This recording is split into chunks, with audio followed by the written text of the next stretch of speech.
আসসালামু আলাইকুম সবাইকে স্বাগত জানিয়ে শুরু করছি বিবিএ অনার্স চতুর্থ বর্ষের অনলাইন ক্লাসে। আমি নাজমুন করিম, সহকারী অধ্যাপক, ব্যবস্থাপনা বিভাগ, ঢাকা কলেজ। সুপ্রিয় শিক্ষার্থী, আমি আজ চতুর্থ বর্ষের আন্তর্জাতিক বাণিজ্য বিষয়টি নিয়ে আলোচনা করব। আন্তর্জাতিক বাণিজ্যের যে অধ্যায়টি নিয়ে আলোচনা করব সেটি হচ্ছে ষষ্ঠ অধ্যায়, বৈদেশিক বিনিময় বাজার। তো সুপ্রিয় শিক্ষার্থী, বৈদেশিক বিনিময় বাজারের যে বিষয়গুলি নিয়ে আমি আজকে আলোচনা করব সেই বিষয়গুলি আমরা এক নজরে একটু দেখে নেই।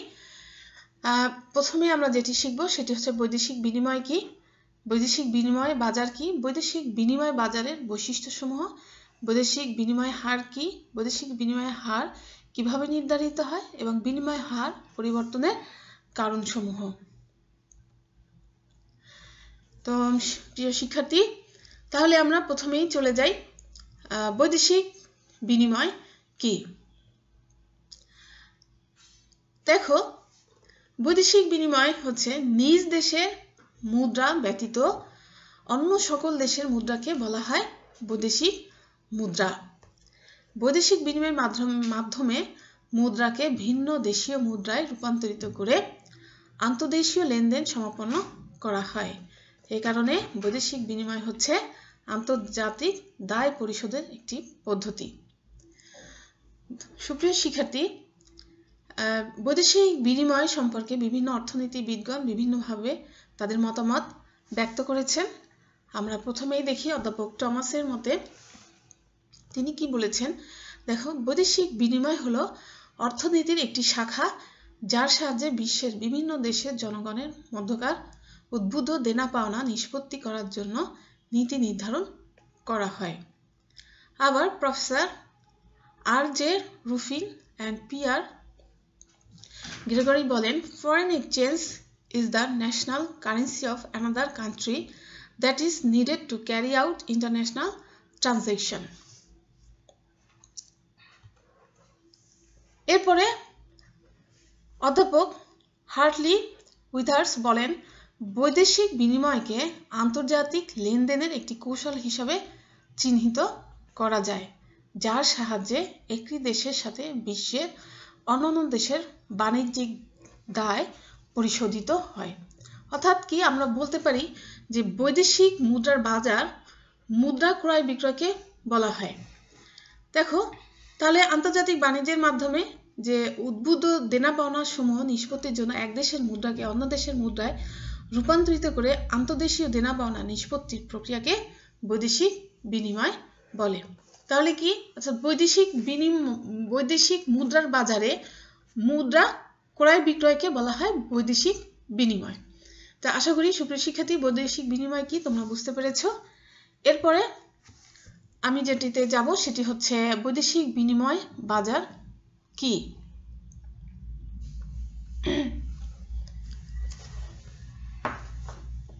দেখো, বৈদেশিক বিনিময় বাজার বলতে এমন এক স্থানকে বোঝানো হয়ে থাকে যেখানে ক্রেতা বিক্রেতা বিদেশি মুদ্রা সমূহ যেমন ডলার, পাউন্ড, ইউরো ইত্যাদি ক্রয় বিক্রয়ের জন্য সমবেত হয়।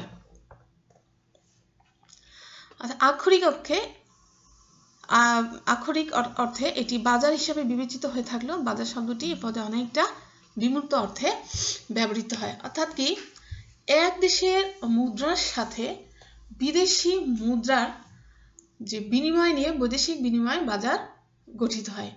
মুদ্রার চাহিদা ও সরবরাহের উপর নির্ভর করে মুদ্রার বিনিময় হার। উদাহরণ হিসাবে আমরা উল্লেখ করতে পারি যে আন্তর্জাতিক বাজারে যদি পাউন্ডের চাহিদা বৃদ্ধি পায় তাহলে বিনিময় হার পাউন্ডের অনুকূলে, এবং পাউন্ডের চাহিদা যদি হ্রাস পায় তাহলে বিনিময় হার পাউন্ডের প্রতিকূলে হয়ে থাকে। তো সুপ্রিয় শিক্ষার্থী, আশা করি তোমরা এটি বুঝতে পেরেছ, বৈদেশিক বিনিময় বাজার। এরপরে আমি যেটি পড়াবো সেটি হচ্ছে যে বৈদেশিক বিনিময় বাজারে কিছু বৈশিষ্ট্য আছে, আমরা সেই বৈশিষ্ট্যগুলো একটু দেখব। সুপ্রিয় শিক্ষার্থী দেখো, বৈদেশিক বিনিময় বাজারে কিছু স্বতন্ত্র বৈশিষ্ট্যের কারণে একে সহজে অন্যান্য বাজার থেকে পৃথক করা যায়। দেখো, এর আমরা কিছু বৈশিষ্ট্য এখানে তুলে ধরছি। সেই বৈশিষ্ট্যগুলো কি কি আমরা একটু দেখি। যেমন কেন্দ্রীয় ব্যাংক ও বাণিজ্যিক ব্যাংক, কেন্দ্রীয় ব্যাংক ও অন্যান্য এবং উন্নত ও কার্যকরী যোগাযোগ ব্যবস্থা। এরপরে আছে বিরতিহীন কর্মতৎপরতা, বিনিময় বাজারের লেনদেনের পরিমাণ, লেনদেনের প্রকৃতি, গতিধারা নির্ধারণ। তাহলে প্রথমে আমরা চলে যাই কেন্দ্রীয় ব্যাংক ও বাণিজ্যিক ব্যাংক। দেখো, প্রতিটি দেশের কেন্দ্রীয় ব্যাংক প্রত্যক্ষভাবেই বৈদেশিক মুদ্রার বিনিময় হার নির্ধারণ, পর্যবেক্ষণ, নিয়ন্ত্রণ সহ যাবতীয় কার্যাদি সম্পন্ন করে, এটা আমরা জানি। দেখো, কিন্তু দেশের কেন্দ্রীয় ব্যাংক বৈদেশিক মুদ্রা ক্রয় বিক্রয় সংক্রান্ত যাবতীয় কার্যাদি বাণিজ্যিক ব্যাংকের মাধ্যমে সম্পন্ন করে থাকে।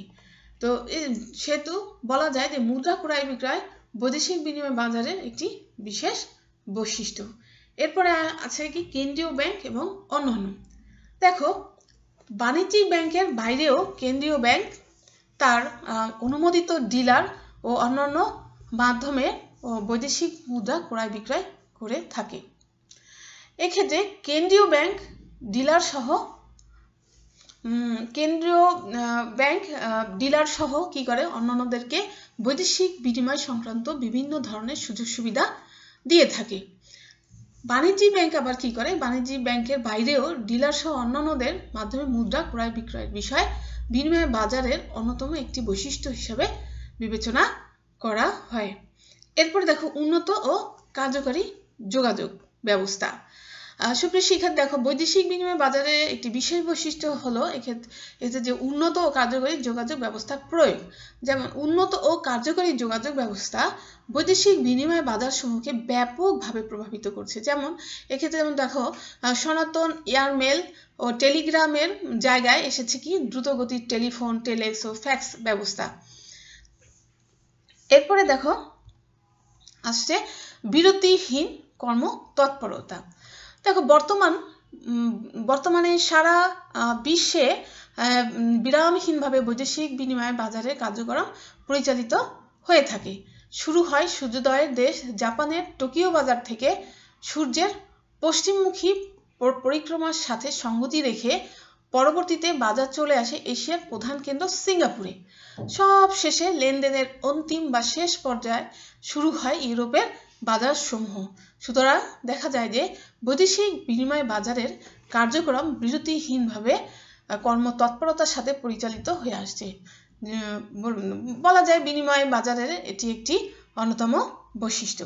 এরপরে দেখো, বিনিময় বাজারের লেনদেনের পরিমাণ। সুপ্রিয় শিক্ষার্থী দেখো, বৈদেশিক বিনিময় বাজারসমূহ প্রতিদিনের মতো লেনদেনের পরিমাণ ব্যাপকভাবে প্রসারিত হয়ে চলছে। বলা যায় যে বাজারসমূহ স্ফীত হতে হতে বিশাল আকার ধারণ করছে। এবং দেখো, সুইজারল্যান্ডের ব্যাংক ফর ইন্টারন্যাশনাল সেটেলমেন্ট প্রতি 3 বছর পর পর বৈদেশিক বিনিময় বাজারের লেনদেনের পরিমাণ সম্পর্কে জরিপ কার্য পরিচালনা করে থাকে। তাদের সবশেষ জরিপ অনুযায়ী বর্তমানে প্রতিদিন প্রায় 2000 মিলিয়ন মার্কিন ডলার এর সমপরিমাণ লেনদেন সংগৃহীত হয়ে থাকে। এরপরে আসছে কি গতিধারা নির্ধারণ। সুপ্রিয় শিক্ষার্থী দেখো, বৈদেশিক বিনিময় বাজার বিশ্বের সকল দেশের মুদ্রার কম বেশি লেনদেন হয়ে থাকে। তবে বিনিময় বাজারের একটি গুরুত্বপূর্ণ বৈশিষ্ট্য হলো এক্ষেত্রে মার্কিন ডলারের আধিপত্যের বিষয়। বিশ্ব বাজারে মার্কিন ডলারের পাশাপাশি যে সকল বৈদেশিক মুদ্রা লেনদেন হয় তার মধ্যে পাউন্ড স্টার্লিং, ইউরো, জাপানি yen, Swiss ফ্রা, German mark, Saudi Real ইত্যাদি উল্লেখযোগ্য।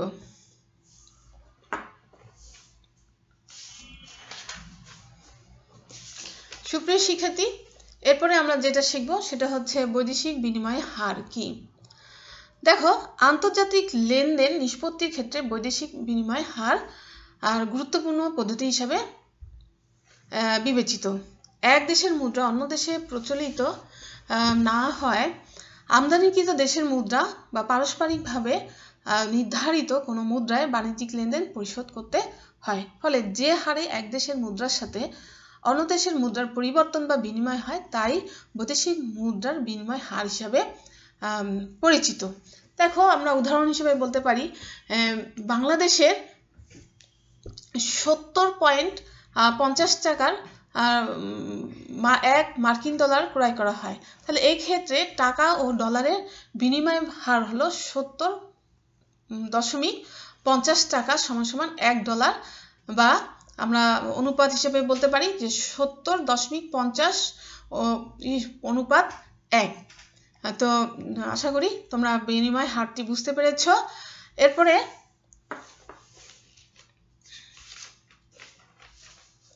দেখো এই বিভিন্ন যে অর্থনীতিবিদগণ যে বিভিন্নভাবে বৈদেশিক মুদ্রাকে বৈদেশিক বিনিময় হারের সংজ্ঞা ব্যক্ত করেছেন তাদের বিভিন্ন মতামত দিয়ে। তো আমরা সেটি একটু দেখি। দেখো অধ্যাপক ট্রাউথারের মতে বৈদেশিক বিনিময় বাজারে এক দেশের নির্দিষ্ট একক মুদ্রার সাথে অপর দেশের মুদ্রার যে একক বিনিময় করা যায় তার মাধ্যমে প্রকাশ পেয়ে থাকে বৈদেশিক বিনিময় হার।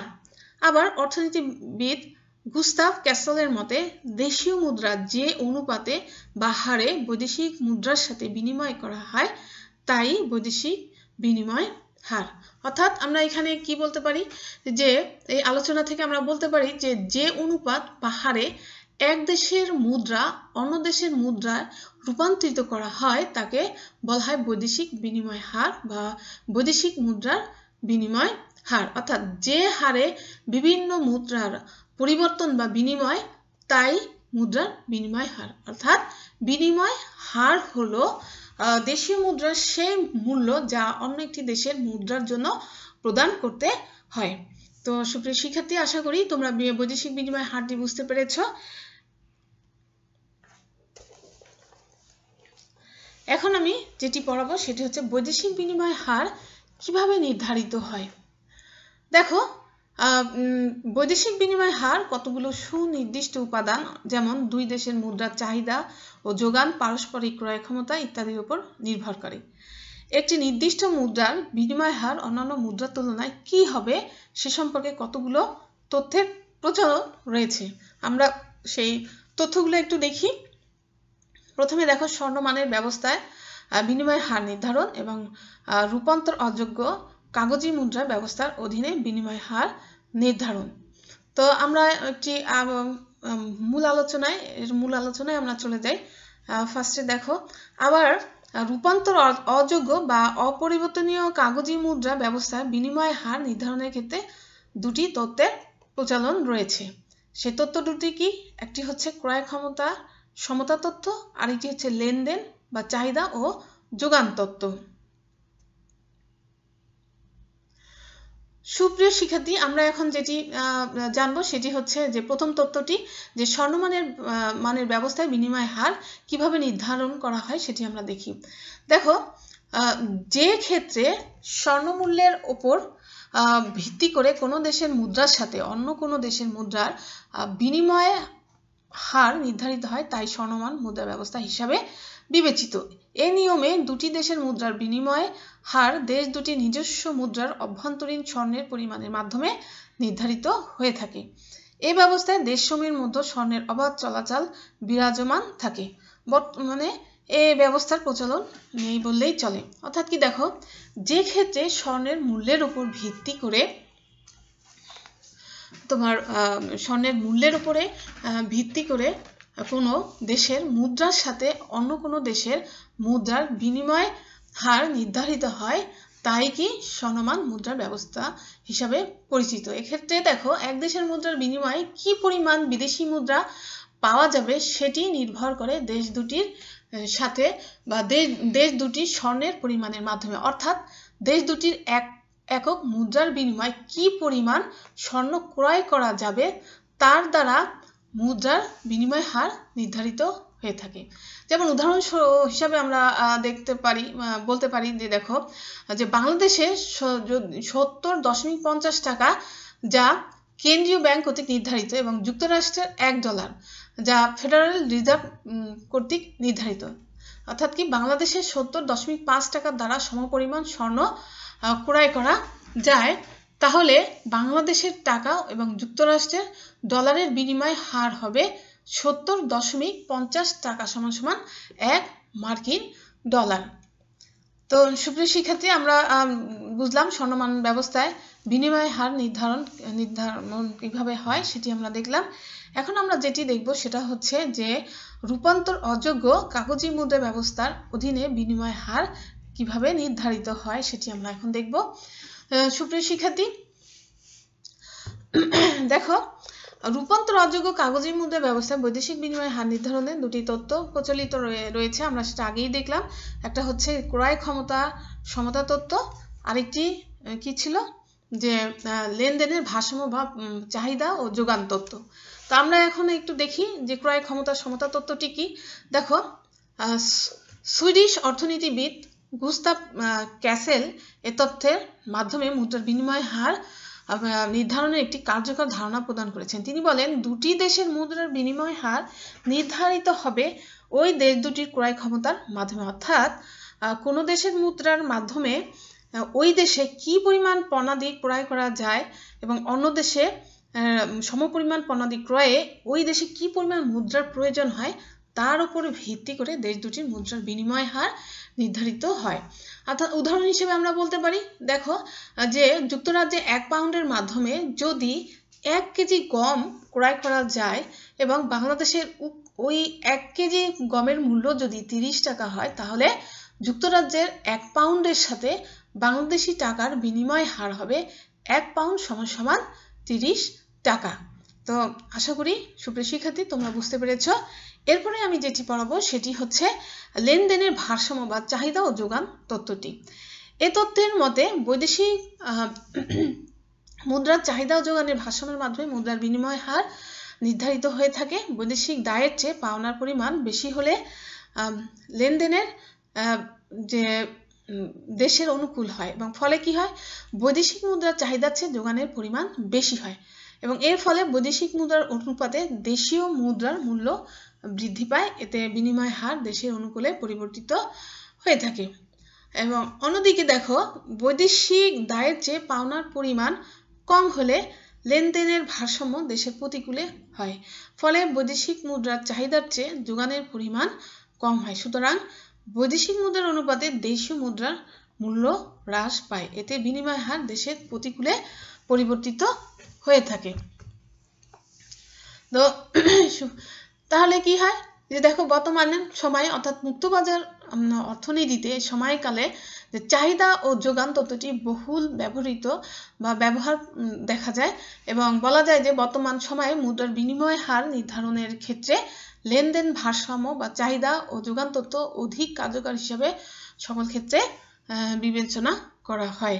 তো সুপ্রিয় শিক্ষার্থী, আশা করি তোমরা রূপান্তর অযোগ্য কাগজি মুদ্রা ব্যবস্থার অধীনে কিভাবে বিনিময় হার নির্ধারণ করা হয় সেটি তোমরা বুঝতে পেরেছ। এখন আমি যেটি পড়াবো সেটি হচ্ছে যে বিনিময় হার পরিবর্তনের যে কারণসমূহ অথবা বিনিময় হার প্রভাবিত হওয়ার যে বিভিন্ন যে উপাদানগুলো আছে সেই উপাদানগুলো নিয়ে আমি একটু আলোচনা করব। দেখো, বিভিন্ন কারণে বৈদেশিক মুদ্রার বিনিময় হার পরিবর্তিত হয়ে থাকে। আমরা যে কারণগুলো সে কারণগুলো আমরা একটু দেখার চেষ্টা করছি। প্রথমে দেখো, আমদানি রপ্তানি বাণিজ্য এবং পরে 2 নম্বর হচ্ছে কি মুদ্রা বাজারের পরিস্থিতি। তো দেখি আমরা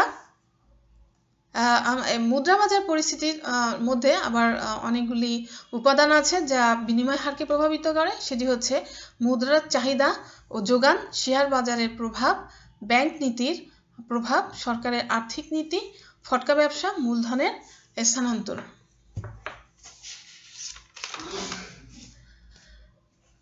অর্থনৈতিক পরিস্থিতি, রাজস্ব সংক্রান্ত প্রভাব, বাণিজ্য শর্ত বা হার, রাজনৈতিক পরিস্থিতি, টেকনিক্যাল বিষয়াদি এবং অন্যান্য উপাদান। তাহলে কি আমরা প্রথমেই চলে যাই আমদানি রপ্তানি বাণিজ্য। সুপ্রিয় শিক্ষার্থী, দেখো আমদানি রপ্তানি বাণিজ্য কিভাবে বিনিময় হারের উপর প্রভাব বিস্তার করে সেটি আমরা প্রথমে দেখব। প্রথমত দেখো যে আমদানি রপ্তানির তারতম্যের কারণে বৈদেশিক মুদ্রার বিনিময় হার পরিবর্তন হয়ে থাকে। আমদানির চেয়ে রপ্তানি বৃদ্ধি পেলে লেনদেন অনুকূলে হবে, ফলে বিনিময় হার বৃদ্ধি পাবে। আবার যদি আমদানির চেয়ে রপ্তানি হ্রাস পায় তাহলে লেনদেন প্রতিকূলে হবে, এতে বিনিময় হার কমে যাবে। এরপরে আসছে কি মুদ্রা বাজার পরিস্থিতি। মুদ্রা বাজার পরিস্থিতির কিছু উপাদান আমরা আগেই পড়েছি, যেমন মুদ্রার চাহিদা ও যোগান, শেয়ার বাজারের প্রভাব, ব্যাংক নীতির প্রভাব, সরকারের আর্থিক নীতি, ফটকা ব্যবসা, মূলধনের স্থানান্তর। তো আমরা মুদ্রা বাজার পরিস্থিতির প্রথম উপাদান মুদ্রার চাহিদা ও যোগান নিয়ে একটু আলোচনা করি। দেখো, বৈদেশিক মুদ্রার চাহিদা ও যোগানের তারতম্যের কারণে বৈদেশিক মুদ্রার বিনিময় হারের পরিবর্তন হয়ে থাকে। কোনো বৈদেশিক মুদ্রার চাহিদা বৃদ্ধি পেলে বা যোগান কমে গেলে মূল্য বেড়ে যাবে, অন্যদিকে চাহিদা কমে গেলে বা যোগান বৃদ্ধি পেলে মূল্য কমে যাবে। তাহলে কি হয় যে দেখো, যে চাহিদা কমে গেলে বা যোগান বৃদ্ধি পেলে কি হবে, মূল্য কমে যাবে। এবং এরপরে আসছে কি যেটা, যে শেয়ার বাজারের প্রভাব। সুপ্রিয় শিক্ষার্থী দেখো, শেয়ার, সিকিউরিটি, বন্ড ইত্যাদি তোমার ক্রয় বা বিক্রয়ের পরিমাণ আন্তর্জাতিক বাজারে অস্বাভাবিকভাবে হ্রাস বৃদ্ধি পেলে বৈদেশিক মুদ্রার বিনিময় হারের তারতম্য দেখা যায়। দেখো, বিদেশি ক্রেতাগণ অধিক হারে শেয়ার, সিকিউরিটি ক্রয়ের মাধ্যমে বিনিয়োগ করলে বিদেশি মুদ্রার যোগান বেড়ে বিনিময় হার দেশের অনুকূলে পরিবর্তিত হবে। অন্যদিকে কি হয়, যে বিদেশি ক্রেতাগণ শেয়ার, সিকিউরিটি ক্রয়ে আগ্রহী না হলে মুদ্রার যোগান কমে বিনিময় হার প্রতিকূলে পরিবর্তিত হবে। এরপরে আসছে কি ব্যাংকিং নীতির প্রভাব। সুপ্রিয় শিক্ষার্থী দেখো, ব্যাংকিং নীতির প্রভাবটা কি, ব্যাংকিং নীতির কারণে প্রেক্ষিতে বৈদেশিক মুদ্রার বিনিময় হার প্রভাবিত হয়ে থাকে। ব্যাংক কর্তৃক নিয়ন্ত্রিত ও প্রচলিত বিভিন্ন দলিল পত্রাদি ক্রয় বিক্রয়ের মাধ্যমে ব্যাংকসমূহ বৈদেশিক মুদ্রার চাহিদা ও সরবরাহকে প্রভাবিত করে। এজন্য বা এর মাধ্যমে দেখা যায় যে বিনিময় হারেরও হ্রাস বৃদ্ধি ঘটে থাকে। এরপরে আসছে কি সরকারের আর্থিক নীতি। সুপ্রিয় শিক্ষার্থী দেখো, সরকারের আর্থিক নীতির কারণে দেখা যাচ্ছে যে বৈদেশিক মুদ্রার বিনিময় হার প্রভাবিত হয়ে থাকে। অনেক ক্ষেত্রে রাষ্ট্র তার নিজস্ব প্রয়োজনে নিজ দেশের মুদ্রার সাথে অন্য দেশের মুদ্রার বিনিময় হার পরিবর্তন করে থাকে। দেখো, এছাড়াও রাষ্ট্র বিদেশ থেকে সাহায্য, ঋণ গ্রহণ করলে বৈদেশিক মুদ্রার যোগান বৃদ্ধি পায়, এতে বিনিময় হার অনুকূলে পরিবর্তিত হয়ে থাকে। তারপরে দেখো, ফটকা ব্যবসা। মুদ্রা বাজারে ফটকা ব্যবসা সংক্রান্ত কার্যক্রম বৃদ্ধি পেলে বৈদেশিক মুদ্রার বিনিময় হার পরিবর্তিত হয়ে থাকে। সুপ্রিয় শিক্ষার্থী দেখো, ভবিষ্যৎ সময়ে দেশীয় মুদ্রার তুলনায় বিদেশি মুদ্রার মূল্য বৃদ্ধি আশায় মুদ্রা ব্যবসায়ীগণ কি করে, অধিক পরিমাণে বিদেশি মুদ্রা সংগ্রহ করে, এতে বিদেশি মুদ্রার চাহিদা বৃদ্ধি পায় এবং এর ফলে বিনিময় হার প্রভাবিত হয়ে থাকে। তারপর দেখো, মূলধনের স্থানান্তরের কারণেও মুদ্রার বিনিময় হার প্রভাবিত হয়ে থাকে। কিভাবে সেটি, বিদেশ হতে মূলধন দেশে বিনিয়োগ করা হলে বা বিদেশ হতে ঋণ গ্রহণ করা হলে মুদ্রার সরবরাহ বৃদ্ধি পায়, এতে বিনিময় হার অনুকূলে পরিবর্তিত হয়ে থাকে। অন্যদিকে কোনো দেশ যদি বিদেশে পুঁজি বিনিয়োগ করে তাহলে বিদেশি মুদ্রার চাহিদা বৃদ্ধি পাবে, তাহলে কি হবে, বিনিময় হার দেশের প্রতিকূলে পরিবর্তিত হবে। এরপরে আমরা মুদ্রা বাজারের পরিস্থিতির বিভিন্ন উপাদানগুলো দেখলাম। এখন আমরা যেটি দেখব সেটি হচ্ছে অর্থনৈতিক পরিস্থিতি বা ইকোনমিক্যাল কন্ডিশন। সুপ্রিয় শিক্ষার্থী দেখো, বৈদেশিক মুদ্রার বিনিময় হারের উপর দেশ বিদেশের অর্থনৈতিক অবস্থা ব্যাপকভাবে প্রভাবিত হয়ে থাকে। দেশের শিল্প কারখানা তৈরি, উৎপাদন বৃদ্ধি, অধিক বিনিয়োগ, ব্যাপক কর্মসংস্থানের সৃষ্টি হলে বিনিময় হার অনুকূলে এবং উৎপাদন, বিনিয়োগ, কর্মসংস্থান হ্রাস পেলে বিনিময় হার প্রতিকূলে পরিবর্তিত হয়ে থাকে। এরপরে রাজস্ব সংক্রান্ত প্রভাব। সুপ্রিয় শিক্ষার্থী দেখো, রাষ্ট্রের রাজস্ব সংক্রান্ত কার্যক্রমের কারণে মুদ্রার বিনিময় হারের পরিবর্তন ঘটে থাকে। দেশের অর্থনৈতিক উন্নয়নের প্রয়োজন অথবা সরকারি ব্যয়ের মাত্রা বৃদ্ধি পেলে ঘাটতি ব্যয় দেখা দেয়, যা সার্বিকভাবে মূল্য স্তরকে বৃদ্ধি করে থাকে। এতে রপ্তানি আয় অপেক্ষা আমদানি ব্যয় বৃদ্ধি পায় এবং এর ফলে বিনিময় হার প্রতিকূলে হয়ে থাকে। তারপরে আছে কি বাণিজ্য শর্ত বা হার। দেখো, বৈদেশিক মুদ্রার বিনিময় হার হ্রাস বৃদ্ধি হওয়ার ক্ষেত্রে বাণিজ্য শর্ত ব্যাপকভাবে শর্তকে ব্যাপকভাবে প্রভাবিত করে থাকে। বাণিজ্য শর্তের কারণে যদি আমদানিকৃত পণ্য সামগ্রীর মূল্য বেশি হয় তাহলে বাণিজ্য পরিস্থিতি প্রতিকূলে, এবং বাণিজ্য শর্তের কারণে যদি রপ্তানি মূল্য বেশি হয় তাহলে অনুকূল পরিস্থিতির তৈরি হয়ে থাকে। এবং দেখা যায় যে উভয় পরিস্থিতির উদ্ভবের ফলে মুদ্রার বিনিময় হারেরও পরিবর্তন ঘটে থাকে। এরপরে টেকনিক্যাল বিষয়াদি।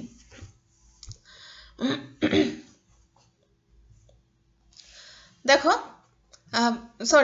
আর আমাদের আরেকটি পয়েন্ট উপরে বাকি রয়ে গেছে, সেটি হচ্ছে কি রাজনৈতিক পরিস্থিতি। সুপ্রিয় শিক্ষার্থী, দেখো, দেশ বিদেশের রাজনৈতিক পরিস্থিতির কারণেও দেখা যাচ্ছে বৈদেশিক মুদ্রার বিনিময় হার প্রভাবিত হয়ে থাকে। যেমন যে রাজনৈতিক স্থিতিশীলতা বিনিয়োগ বৃদ্ধির ক্ষেত্রে একটি অন্যতম পূর্ব শর্ত হিসাবে বিবেচিত হয়ে থাকে, এবং বিনিয়োগ বৃদ্ধির ফলে বিনিময় হার অনুকূলে এবং বিনিয়োগ হ্রাস প্রাপ্ত হলে বিনিময় হার প্রতিকূলে পরিবর্তিত হবে। এরপর আছে কি টেকনিক্যাল বিষয়াদি। দেখো সুপ্রিয় শিক্ষার্থী, কোনো ক্ষেত্রে বিভিন্ন ধরনের টেকনিক্যাল কারণে মুদ্রার বিনিময় হার হ্রাস বৃদ্ধি হয়ে থাকে। অনেক ক্ষেত্রে দেখা যায় যে সমস্ত মুদ্রার মূল্য অবমূল্যায়নের সম্ভাবনা রয়েছে সে সমস্ত মুদ্রার বিষয়ে অনেকে সংরক্ষণ নীতি অবলম্বন করে থাকে। অন্যদিকে যে কি হয়, যে সমস্ত মুদ্রার মূল্য বৃদ্ধি পাওয়ার সম্ভাবনা রয়েছে সেক্ষেত্রে ধনাত্মক বা পজিটিভ সিদ্ধান্ত গ্রহণ করে থাকে। ফল বলা যায় যে টেকনিক্যাল বিষয়াদি বা টেকনিক্যাল বিষয়াদি সংক্রান্ত কার্যক্রম বিনিময় হারকে প্রভাবিত করে থাকে। এবং দেখো অন্যান্য উপাদান। সুপ্রিয় শিক্ষার্থী, অন্যান্য উপাদানগুলো কি, যে আমরা যে বিষয়গুলি আলোচনা করলাম এই উপাদানগুলো ছাড়াও আরও যে উপাদান আছে সেটি হচ্ছে প্রাকৃতিক দুর্যোগ, রাজনৈতিক অবস্থার পরিবর্তন, যুদ্ধ বিগ্রহ, সন্ত্রাসীমূলক কর্মকাণ্ড এবং অর্থনৈতিক মন্দা ইত্যাদি। এই বিষয়গুলো দেখো, এই বিষয়গুলো বৈদেশিক মুদ্রার বিনিময় হারকে প্রভাবিত করে থাকে। দেখো, বৈদেশিক মুদ্রার বিনিময় হার পরিবর্তন বা হ্রাস বৃদ্ধি হওয়ার ক্ষেত্রেও কার্যকরভাবে এই উপাদানগুলো প্রভাব বিস্তার করে থাকে। তো সুপ্রিয় শিক্ষার্থী, আজকে এই পর্যন্তই। সবাইকে ধন্যবাদ।